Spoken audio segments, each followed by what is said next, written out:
inviting me. Also, I thank all the audience, all the people that came to hear a science talk instead of starting the Christmas vacation, like I assume many other did already. Okay, so my talk today is about sea level rise, hurricanes, and the Gulf Stream. First, I would like to mention that I would like to dedicate this talk to my late colleague, Larry Atkinson, who passed last year. He was a founding director of the Center for Coastal Physical Oceanography here, a developer of the Global Ocean Observing System, and founder of the Sea Level Rise and Climate Change Initiative at ODU. Much of my talk today is based on some of the early studies that he was involved in, including studies that showed how the Gulf Stream can induce sea level rise, studies of acceleration in coastal flooding, and studies of hurricanes. So why are we interested here at ODU in sea level rise? Norfolk is one of the coastal cities most at risk for flooding. Here, one of the pictures that I took not far from my house in many neighborhoods here. And here is a diagram of the number of hours per year that we have minor flooding. And you can see the acceleration in flooding. So most of the most flooded years are in recent years. In the past, mostly we needed a big storm or hurricane to actually have flooding. Now we have flooding on a regular basis. Here is some of the projection for the future flooding. In blue is the past flooding, and you can see in the past, in the 70s, maybe we had a few hours of flooding per year. Now we have about 10 full days of flooding, minor flooding. And if sea level rise will continue, we may have as many as 60 full days of flooding per year. And even if sea level does not accelerate, it's a green green bars, we're still going to double the number of floods by 2050. And the red line is probably more likely scenario. Now, if we look at tide gauge data around the Chesapeake Bay, what we see that there is a sea level rise everywhere, but not even. If you look, for example, in the lower part of the bay in Norfolk, we see that sea level rise increased. Now it's about 6 millimeter per year after the 80s. If you look at the upper part of the bay, close to where NASA is, we see the rate is a little bit lower because of land subsidence is higher in the lower bay, but you can see more than double of the sea level rise rates before the 80s and after the 80s. Another interesting thing is there are some periods when you see this coherent variability, decadal variability, where you have higher than normal sea level in all the stations around the Chesapeake Bay. If you look at this decadal variability, we see coherent decadal variability in all the stations in Chesapeake Bay and around the mid-Atlantic. And so what can cause this coherent decadal variability? If you look from satellite altimeter data, and it's the strength of the Gulf Stream, what we find out is whenever there is a period where the Gulf Stream is weakening, where we have years of higher than normal sea level rise, and here is another period where Gulf Stream is weakening and we have higher than normal sea level rise. And in this period, at the end here, we see this acceleration of sea level rise. And there is a very high correlation, anti-correlation between the strength of the Gulf Stream and sea level. Now, the pattern may have changed after 2012, but the correlation between the two remain high. So why, how does the Gulf Stream affect the coastal sea level?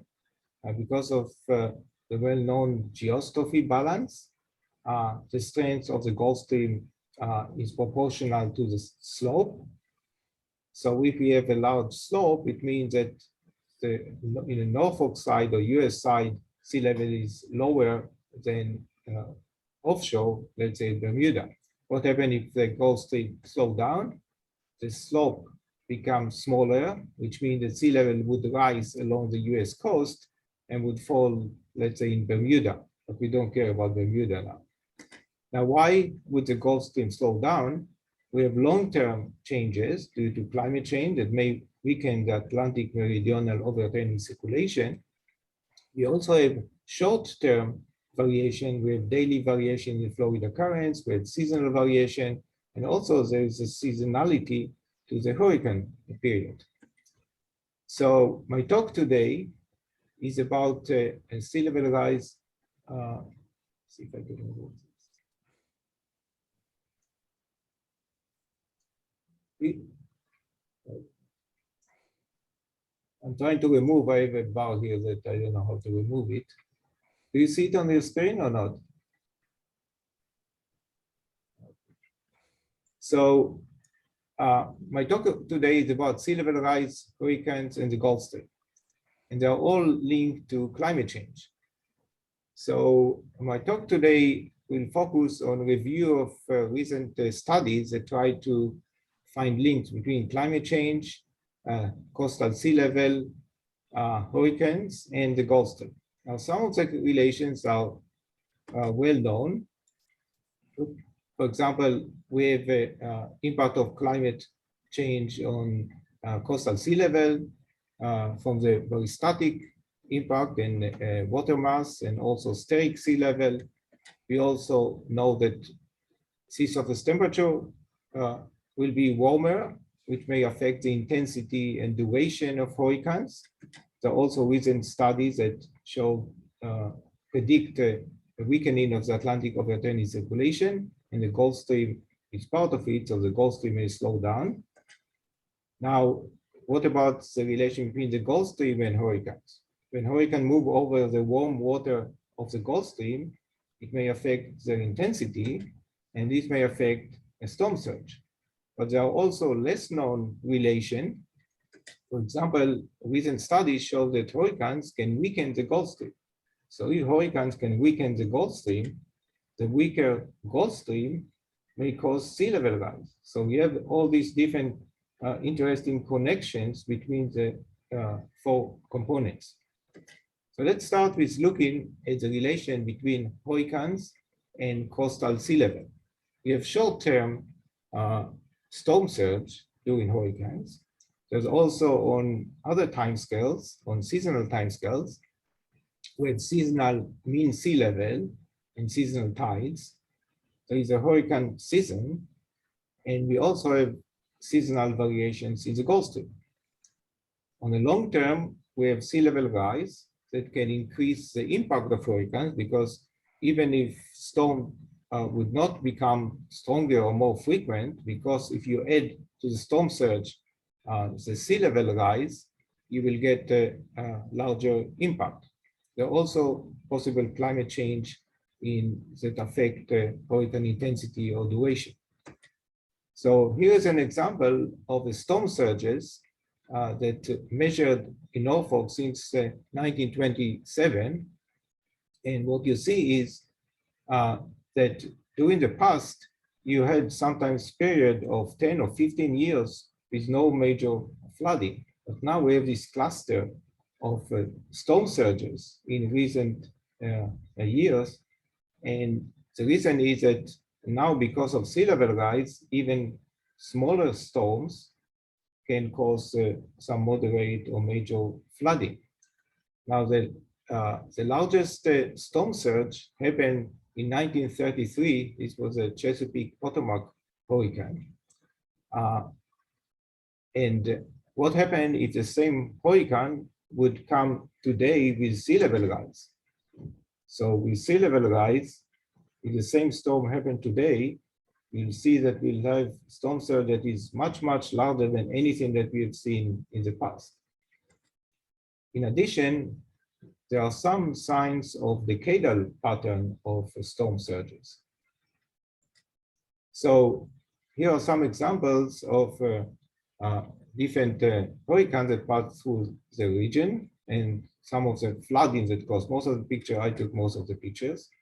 We have Hurricane Superstorm Sandy in 2012. 2015, we have Hurricane Joaquin.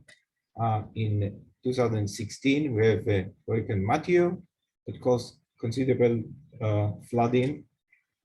In 2018, we have Florence, and 19, we had Dorian.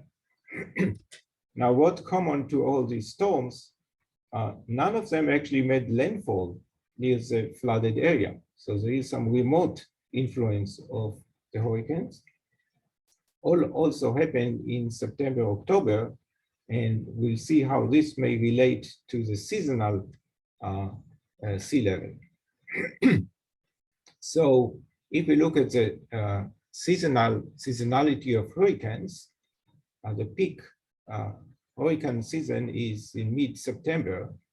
And if we look at the mean sea level, we see that the mean sea level in Norfolk is also higher around September, October. In addition, if we look at the maximum sea level, we see the impact of hurricane and tropical storms in the fall. There's also extratropical storm and winter storms. But during this time, mean sea level is lower. So in this study, we look at the seasonality of flooding and mean sea level. Now, the seasonal flooding is very different in different locations. So if we look at Norfolk, for example, most of the flooding happened during the fall, and much less flooding in other periods. If you look at Boston, for example, most of the flooding happened in the spring and the winter. So what can cause such differences between different locations? So when we look at the seasonal sea level, we looked here at the annual and semi-annual tidal cycles. So what you see, for example, in Boston, there's a blue line.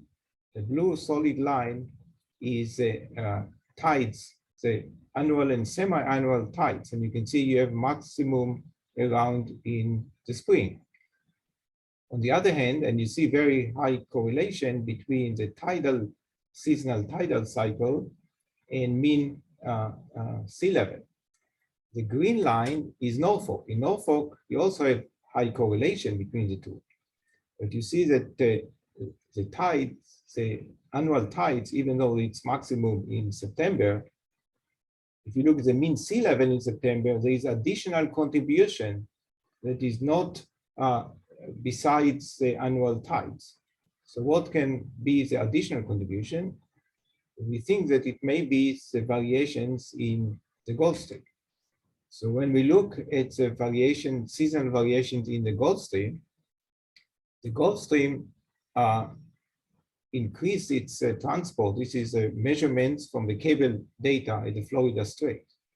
So during the winter and in the spring, the Gulf Stream increased its transport, and then during the fall, it decreased. So what you see in the bottom is a change in the Florida current transport. And previous studies found that coastal sea level is higher correlation with a change in the Gulf Stream flow rather than the Gulf Stream flow itself. So what we see here, during the period when we have the highest mean sea level, this is a period when the Florida current also is declining the most. So there is a high correlation between the seasonality of the Gulf Stream and mean sea level.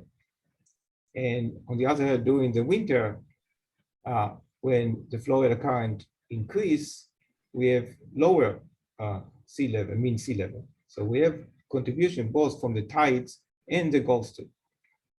Hi, Tal. Sorry to interrupt you. We've got a question in the chat from Vivian, or perhaps it's more of a point. I think it relates to your previous slide. Do you mind if I ask you the question now? Oh, yeah, sure. Thank you. So she's saying, you know, the warmest ocean waters is in September, October. So, you know, is there higher thermal expansion in this time? Yeah, actually, in this study that we look at the seasonality, we also compared the thermal expansion. We found that the thermal expansion and the seasonality in temperature does not match with the mean coastal sea level very well. And the Gulf Stream correlation with the Gulf Stream was much higher than the correlation with the seasonal temperature change. Thank you. Okay, so now let's look at the indirect impact of hurricanes on the Gulf Stream and the coast. Now, the implication, if there is such relation that the hurricane can impact the Gulf Stream and the Gulf Stream impact coastal sea level, the implication is that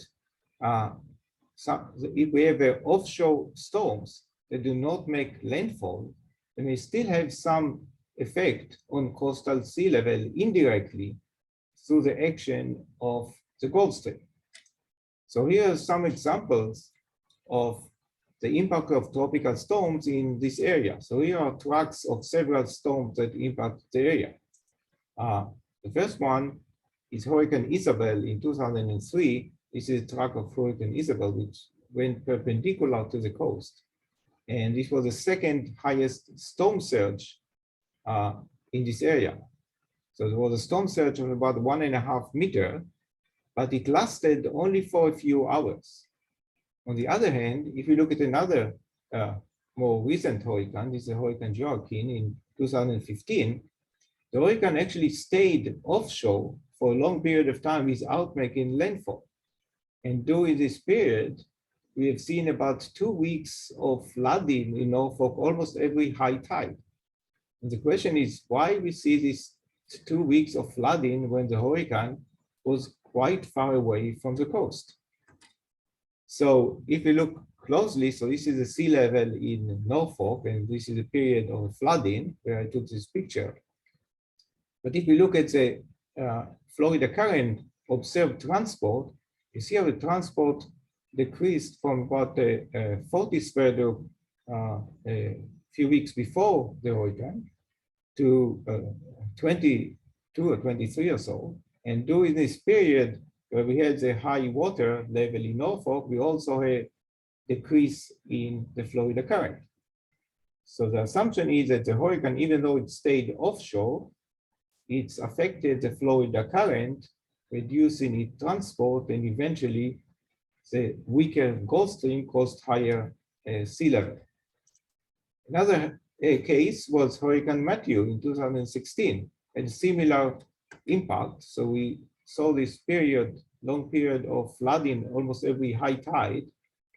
And during this period, when we look at the Florida current in blue line, we see a drop of about 50% in the Gulf Stream flow from about 40 sphere to almost 20 sphere. And during this time, we have this higher than normal water level in Norfolk. Another case is Hurricane Dorian in 2019. And again, we saw this drop in the Florida current at the same time when we had higher water level. And actually the measurements of the Florida current in the Florida Straits, they measured 17.1 sphere, which was the smallest recorded transport since 1982 when they started measuring. So Hurricane Dorian was very close to the path of the Gulf Stream and caused tremendous decrease in its transport, also about 50%. So how can hurricane slow down this massive current of the Gulf Stream? If you look here, this is surface currents from NOAA, operational NOAA forecast system that coupled the atmospheric model to Princeton Ocean model. And what you see here, that during the hurricane, there are a combination of factors that affect the Gulf Stream. You have the wind blowing against the Gulf Stream, disrupting its flow. You also have heat loss to the storm in the surface. And we also have intense mixing by waves and turbulence. And you can see that actually the Florida current here kind of disconnected from the Gulf Stream when the hurricane was near the Florida straits. So here is a simulation of Hurricane Matthew of the storm surge. So the red is a storm surge, is water level. What you see in the line here is a wind pattern. So you see the storm moved along the coast, then dissipated into the Atlantic. So this will play one more time. You see, so it actually moves very close to the path of the Gulf Stream, and then it moved away. Now, the interesting thing is that 12 days after the hurricane, when the storm was far away in the Atlantic, sea level along the coast remained high all the way almost to New York City from Florida. And especially in the Chesapeake Bay, sea level remained high days after the hurricane already disappeared.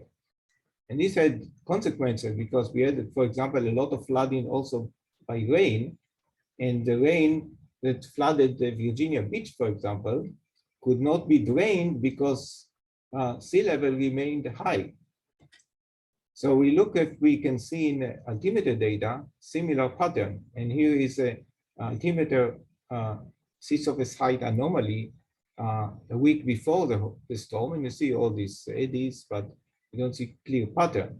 A week after the hurricane, what you see, this is a part of the Gulf Stream, and you can see higher sea level along the entire coast from New York to Florida.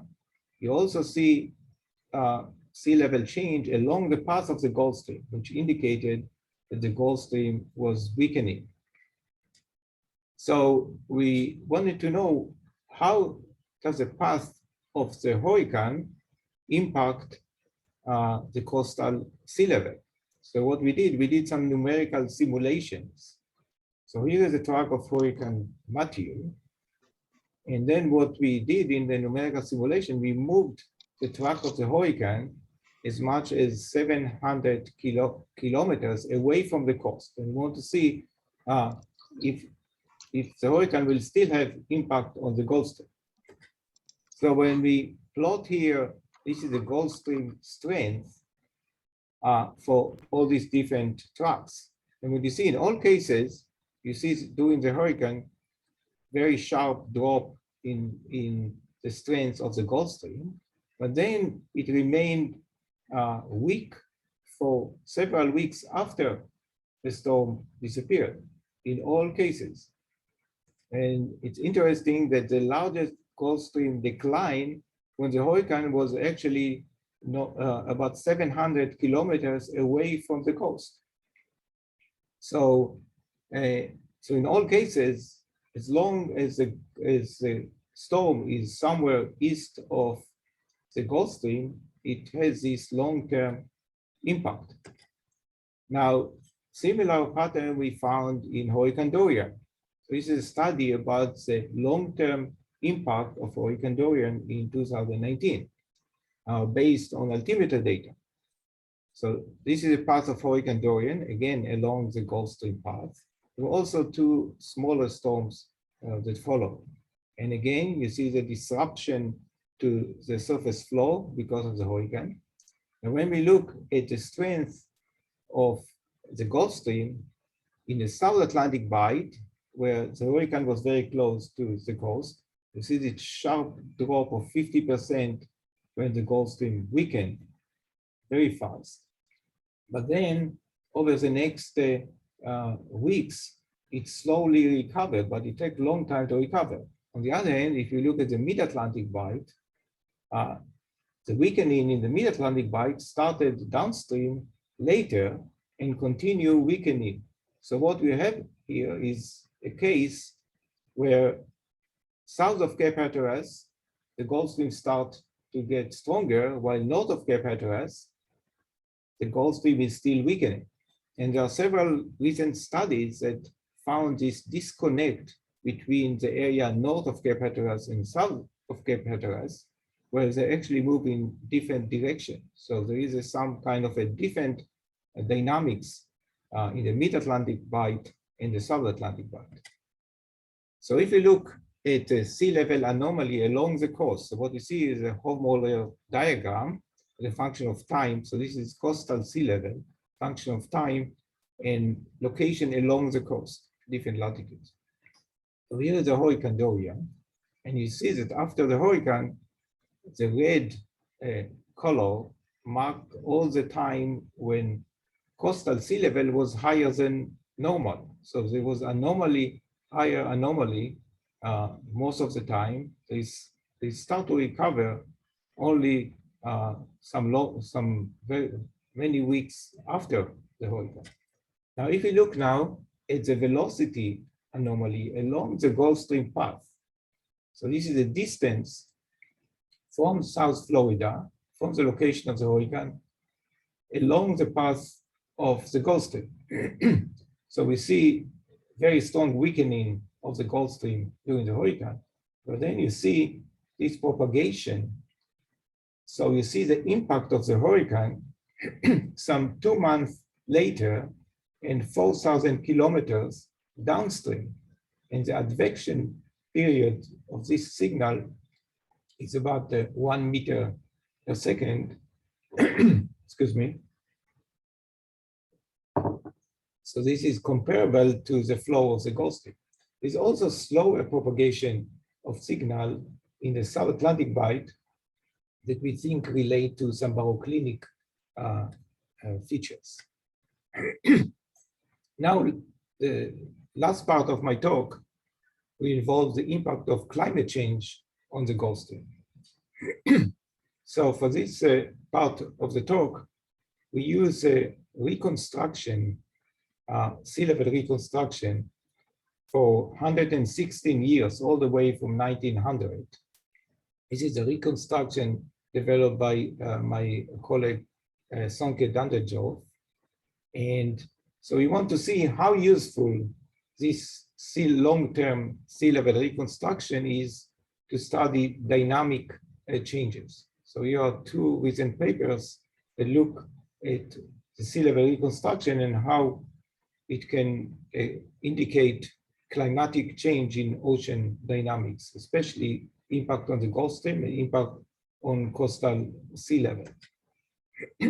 So when we look at the changes in space and time of sea level rise rates, what we see, we divide, so this is the total change before 1960s and after 1960s. And we divide, say, contribution from the very static sea level change due to water budget, ice melt, and so forth, and stereodynamic sea level change due to the steric effect, wind effect, and ocean dynamics, dynamic effects. So what you see, the barystatic sea level change is mostly near Greenland, where you have most of the ice melt. And after the 60s, you also see some impact near Antarctica. On the other hand, the dynamic change is mostly in recent years. So in recent years, we see significant change in the dynamics of the ocean, in particular near western boundary currents. So what happened to western boundary currents under warmer climate? There are several studies that suggest a shift or intensification of western boundary currents and increase in mesoscale activities near western boundary currents. So we wanted to see if the reconstruction of sea level can indicate any changes in western boundary currents. So we look in the data, in the reconstruction data, at 5 western boundary currents: the Gulf Stream, the Kuroshio, Brazil current, Agulhas current, and East Australian current. So the question is, what 160 years of western boundary currents can tell us? Now we know that near western boundary currents, there are large gradients of sea level. So these are the places where even the coarse resolution reconstruction can may still be able to identify changes in the currents.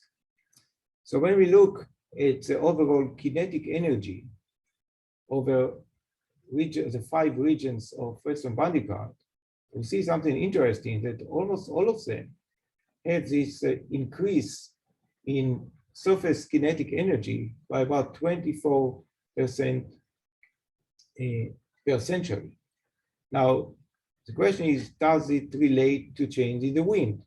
When we look at the kinetic energy of the wind over the same area, what you find out that there's no significant trends in the wind pattern.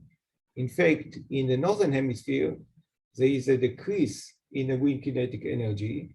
In the southern hemisphere, there is increase in kinetic energy. So there are very large variation between, for example, decrease of 11% per century over the Gulf Stream area, an increase of 27% over the Brazil current. So there is not direct relation between the energy of the wind and the increased energy over western boundary currents that we see in the ocean. Another interesting thing is there are periods where we see this anomaly, decadal variation, where you have more intense western boundary currents for all the western boundary currents. It's some kind of a global phenomenon. Now, I found out that a recent paper in Science found that the Gulf Stream and the Kuroshio currents are synchronized by decadal timescales by meridional shift in the atmospheric jet stream. So this was the explanation why the Gulf Stream and the Kuroshio are synchronized on decadal timescales. But why are they synchronized with western boundary currents in the southern hemisphere? This does not explain this. So there is some global phenomenon we still not fully understand, and we didn't investigate it in details yet. Hi, Tal. We have another question from Vivian in the chat. Again, it's your previous slide, I think, is associated. Yeah, she's asking, is the trend in kinetic energy consistent with predictions of a weaker AMOC associated with climate change? Not necessarily in this case. We look only at the surface kinetic energy, and in the next few slides, I'm going to talk also about the Atlantic overturning circulation. So I think the answer will be in the next few slides. So, so again, we don't know why globally we have this synchronization on decadal timescale of all the western boundary currents. But if you look closely at the area of the 5 western boundary currents, what the data suggests is a combination of 2 factors. We see in the area that the velocity change is consistent with changes in sea level variations. So what we think is a cause is there is an uneven warming that increases the gradients, and if it increases the gradient, it increases the geostrophic surface flow. In addition, if we look at the wind change, we see in some cases a increase in wind stress curl over subtropical gyres. They can also increase the transport of western boundary current. So next, let's focus in particular on the Gulf Stream area. What we see, so this is a sea level rise pattern near the Gulf Stream area. And what we see here is something interesting, that the largest spatial variation in sea level are found near strong currents in the Gulf Stream, in subtropical gyre, and even the loop current in the Gulf of Mexico. So these indicate also potential changes in the ocean dynamics, climatic changes in ocean dynamics that relate to these changes. So this is sea level change over 110 years, and you see this spatial pattern. Now, if we look at at a change over a 20-year period. At the beginning of the century, there's very little change. Then this at the middle of the century. And in recent years, you see that most of the dynamic changes happened in recent years. So this is a recent change in ocean dynamics. It is also interesting that during the 60s and 70s, it seemed to be, the data indicate some large change in the Gulf Stream area during the 60s and 70s. And then actually later, they disappear and reappear in recent years. So I'm going to talk a little bit about the changes in the 60s and 70s later. Now, one question is, can the reconstruction, which is a global 1 degree construction, how well can it represent a coastal sea level measurements? So if you compare in Norfolk, for example, with a very high correlation, 0.8 between the reconstruction near Norfolk and tide gauge. Now, this is not surprise because tide gauges were used together with altimeter data to have the reconstruction. Now, the question is, what timescales are actually represented in the reconstruction? What we find out, we use EMD, empirical mode decomposition, to divide the data into different timescales. And we find out that for periods larger than 5 years, the reconstruction represents quite well the data. So if you look, for example, at the high frequency modes, you see in green are the observed tide gauge, and in black are the reconstruction. We see that there is underestimation of variability in high frequency mode. But if you look at low frequency mode, this is a 10-year oscillation mode. And we see that the two are synchronized quite well, and there is very high cross correlation on 10-year oscillation timescale. If we look at multi-decadal variation, we also find very good correlation between the reconstruction and observed data. Now, what about the Gulf Stream itself? So we have this Gulf Stream proxy that derived from geostrophic calculation with the reconstruction. How well does it represent the observed Gulf Stream? So we compare here the proxy in the South Atlantic bight of the Gulf Stream with the Florida current transport in blue here. And we found out significant correlation for low frequency modes. Another analysis to verify this, we use wavelet analysis.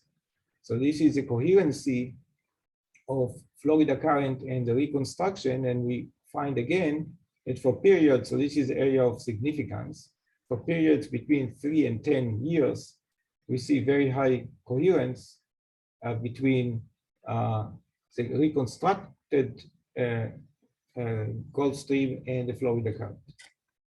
Now, the Florida current observations only cover about 40 years, since the 1980s. So what can the reconstruction, which is much longer, can tell us about variation in the Gulf Stream over more than 100 years? So here is a proxy of the Gulf Stream now in the mid-Atlantic bight, the downstream part. And what we see here, so this is the Gulf Stream proxy from the reconstruction, and this is a change in the Gulf Stream in percent per decade. So what we see here, first we see that there is some kind of oscillation of about 18 years period, which may relate to the lunar nodal cycle of 18.6 years. We also see two periods of long Gulf Stream decline, one during the 60s and 70s, another one more recent since 1995 or so. And the estimated decline in these two periods is about 5 straddle per decade during these two periods. Now, the recent decline here since 1995 is the longest that we found in the entire 116-year record. So this is unusual and unprecedented in terms of the length of the decline. Now, so what can cause the this decline or in decadal variations and how they relate to Atlantic meridional overturning circulation. So we compare the record of the proxy of the Gulf Stream from the reconstruction to the observed AMOC and the different components. So this is a comparison of the full AMOC transport and the comparison with the mid-ocean part transport of the AMOC. This is the part related to the Florida current, and this is the part due to wind-driven Ekman transport. What we found out, the largest, the best comparison is the mid-ocean transport of AMOC. This means that changes in the density field in the Atlantic are the one that related to the decadal variation that we see in the Gulf Stream. Now, it's interesting that if we compare our study now to another study that I did to reconstruct AMOC. So this is the reconstruction of AMOC, and it's compared with the rapid observation in red here and some other observations of AMOC. And what we found out, again, in the reconstruction of AMOC, we found these two periods, one during the 60s and 70s, one the recent one, and both of them had a decline of about 4.5 SVEDU per decade in the old studies. In the new study, we found about 5 SVEDU per decade decline in the Gulf Stream in the new study. Now, it's interesting to compare the two periods, which are part of some much longer oscillation. Now, if you look at the long-term perspective, there are many studies that predict slowdown in the Atlantic overturning circulation over time.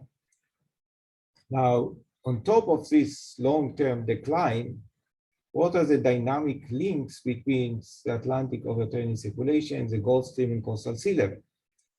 We find, if we look back at the studies during the 60s and 70s change, we found some interesting similarities.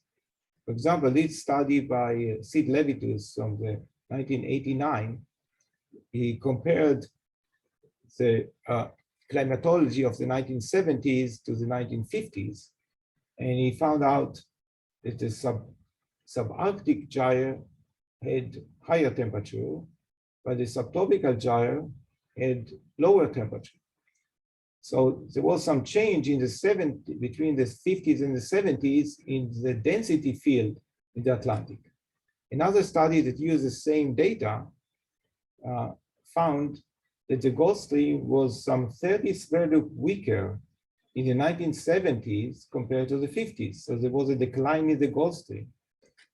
Using models in the same data, another study in the 1990s found that sea level rise along the US coast of about 5 to 10 centimeters during the same period where the Gulf Stream was declining. So there's a lot of similarities between the variation that we have seen in the 50s and 60s and variation we see today.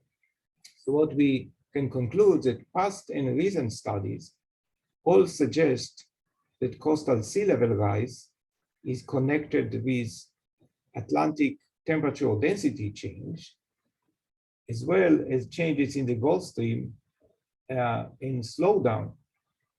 And the studies also indicated less role for climatic changes in the wind compared to climatic changes in the Gulf Stream. So some summary comments. So I tried to review several studies that try to find out all this complicated relation between global climate change, coastal sea level, the hurricanes, and the Gulf Stream. So there are complex connections between all these connections. And we found indirect impact on coastal sea level from the two-way interaction between hurricanes and the Gulf Stream. And this makes this nonlinear and two-way feedback make prediction of coastal sea level more complicated. The global sea level reconstruction, we found it to be useful to study long-term climatic change in ocean dynamics. And some of the interesting results include increase in surface kinetic energy of all western boundary currents, but weakening of the Gulf Stream and AMOC transports.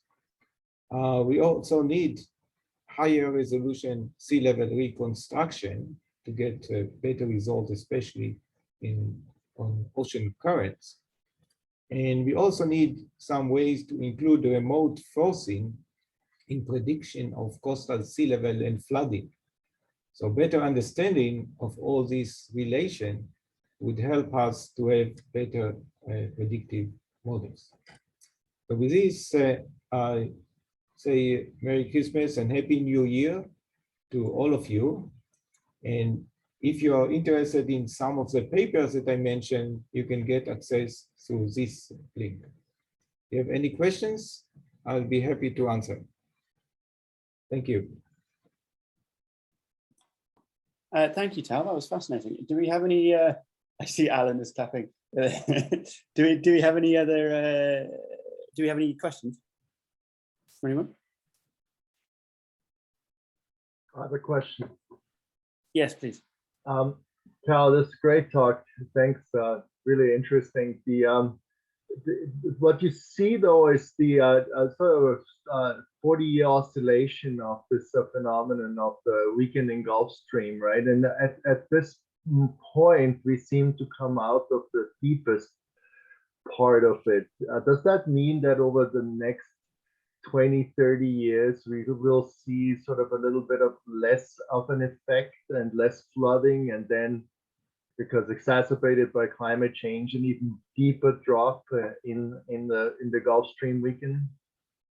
This is a very good question, and in fact, it's unclear the answer. What we see, for example, is there is some shift also. I mentioned before the difference between the area, the South Atlantic Bight and the Mid-Atlantic Bight.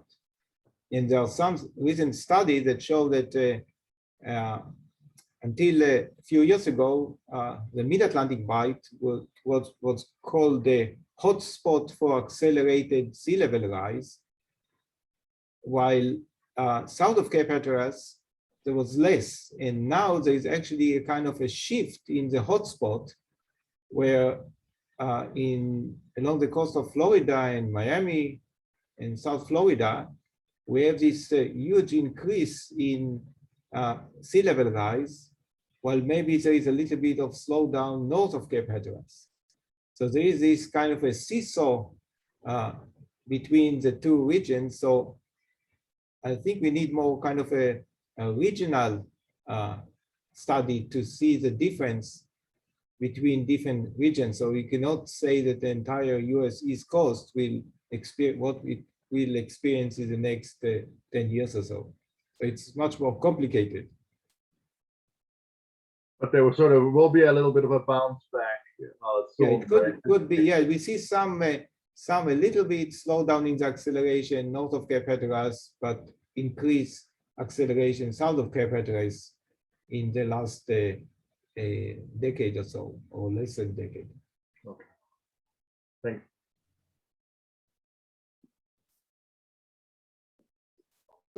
Thanks, Alex.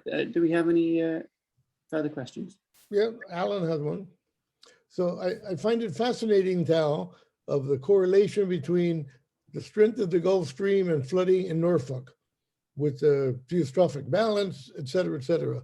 Do you think that you could look in the Gulf of Mexico where there's the loop current has a very high rise in sea level when the current is there, the loop current, and then it goes away. And I wonder if that could be related to flooding on the west coast of Florida. Yeah, that's a very good question.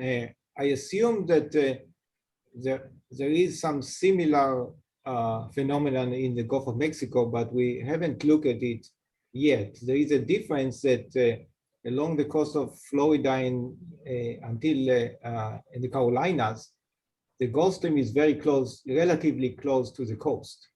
Yeah. While the loop current is away from the coast, so it may be more like the mid-Atlantic bight, where the Gulf Stream is farther offshore and the loop current is farther offshore. But I'm almost sure that if we look at it, we'll find some relation between the loop current intensity and coastal sea level in the Gulf. But this is something that we should look at. Mm-hmm.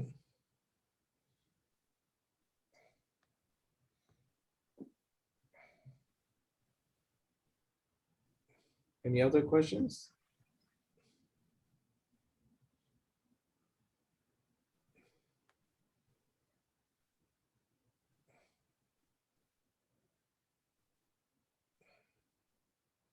If no, Do we have any further questions from the group? I have a question. Yes, Can you hear me? Yeah. Hey, Tal. Hi. I understand from your work that the Gulf Stream's been disrupted downstream, right, from hurricanes like Hurricane Matthew. Can it be disrupted upstream if you have a storm out in the middle of the Atlantic, north, pretty far north? Is there any mechanism how that could work? And could that impact mid-Atlantic or New York bight sea level? Yeah, I'm not sure. What we saw in our studies is that there is a propagation downstream of the signal. And what happened, even after there is disruption, there is a new warm water coming from the south that recovered. So what happened, I think most of the impact will be downstream rather than upstream. And after a while, it takes time. You can calculate how much time it will take for new water coming from, from the Caribbean and the Gulf of Mexico until they replace the water in the Gulf Stream that were disrupted. So my guess is that there will be some immediate short-term impact, but not long-term like we see downstream.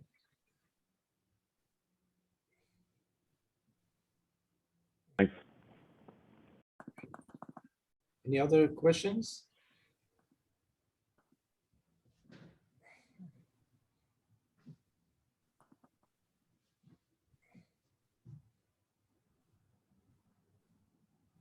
If not, I'll say happy holidays and New Year to everybody. Thanks for delaying your vacation for this talk. A lot of you stayed, and thank you very much again for inviting me.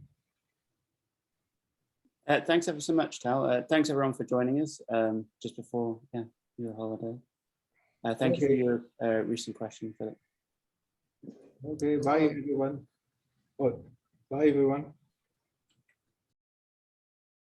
Take care. Bye.